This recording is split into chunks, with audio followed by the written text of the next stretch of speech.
with this farming method, you'll be able to craft your MK6 wings. We got rockets inside for it.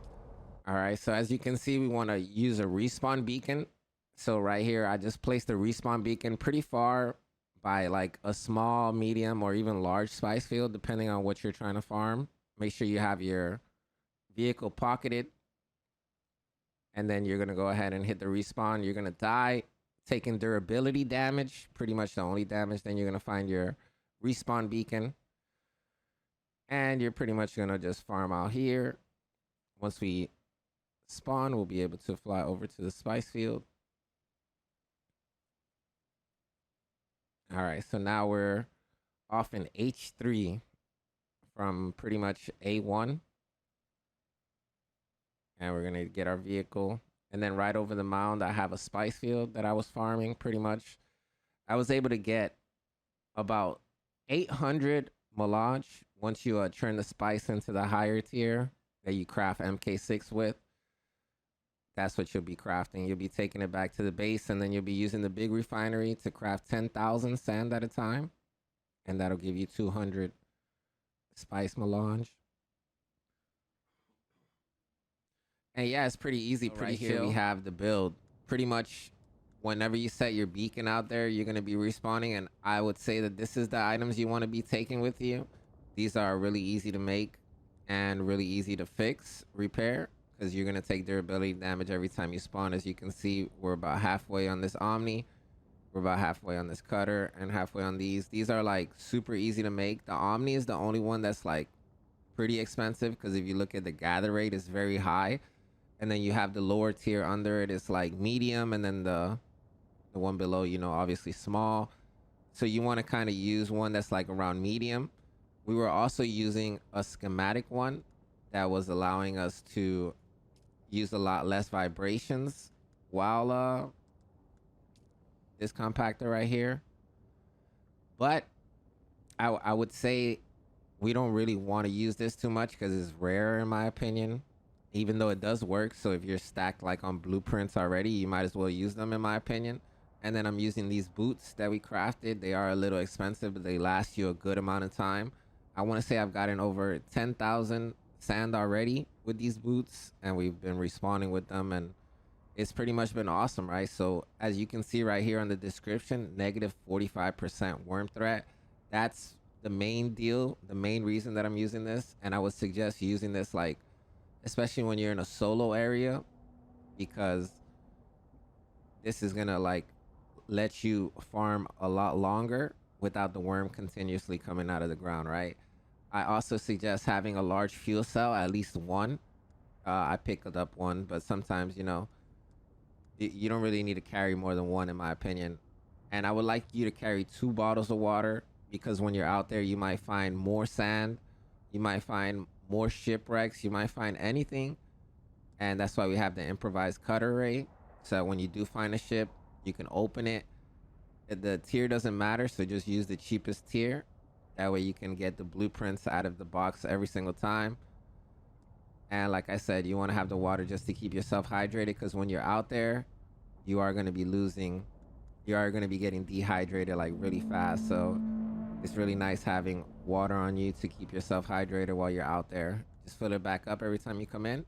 And then I would say a power pack is all you would really need. I would say use an MK5 or less. You don't really want to use an MK6 while you're doing that. I just put it on because I'm done farming now and making the video. So I like using my power pack, you know, and it being worth. Oh no, hold up. Oh, they didn't see me. Perfect. All right, last thing I want to cover. This strategy is amazing and will help you get your tier 6 MKs. Right here we have one. We were able to craft a full one. But yeah, once again, once you're getting up, you want to go up to this altitude and then kind of like let your horizontal line up with your wings to kind of help you go up. And then when you have a higher altitude, you want to have your line under the horizon. That way you can hit that max speed and cover a lot more distance. But right there I have the horizon line on my wings, so I'm kind of climbing. Every time I get about to like 170, I like to dip until I'm back to 180. And this kind of gives me not bringing water out here, the area that I need, right? The, how do I say, it'll let me climb what I went down, right? And keep the speed so that I'm super high. Fill this up. And then eventually you kind of want to line it up like a diamond, right? Once you get enough height. For me, I want to climb even higher, so I just like being as high as possible. That way, if anybody does see me, by the time they can like turn around and everything, I'm just like way too high and way too fast for them to catch me. But right there, you can see we make a diamond out of the horizon line. And this is where you're pretty much just going to... Bro, this is not good. Be going as fast as you can. Okay. We're going to be live over on the stream. If you guys have any questions, we're using the storage right now. And I do want this to be my respawn point, so... And man, it's so nice. Like I was saying earlier, you just want to kind of get to that altitude and then have this diamond, like a diamond shape when you want to go fast, and put this horizon mark on your wings when you want to go up. So you would just kind of dive down and boom, if I wanted to hit this speed, I would just leave it like that. And then I would coast all the way on the altitude. If I'm going down, I could kind of do something like this and then wait until my speed got to 170 and then pretty much pitch it down till it got right back to 180. And then just kind of let my altitude cook all the way up. And then once I'm happy with it,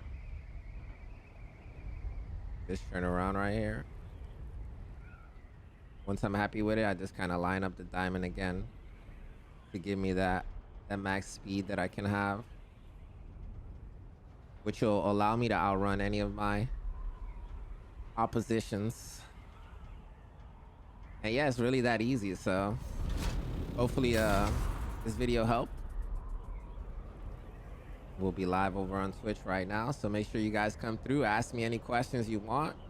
We've been doing everything. We've been PvPing, we've been farming, we've been making bases, we've been making high tier items. It's been a blast, man. So hopefully you guys come through and hang out with us over on twitch.tv/macho, baby. Let's get it. All right, let me put this away.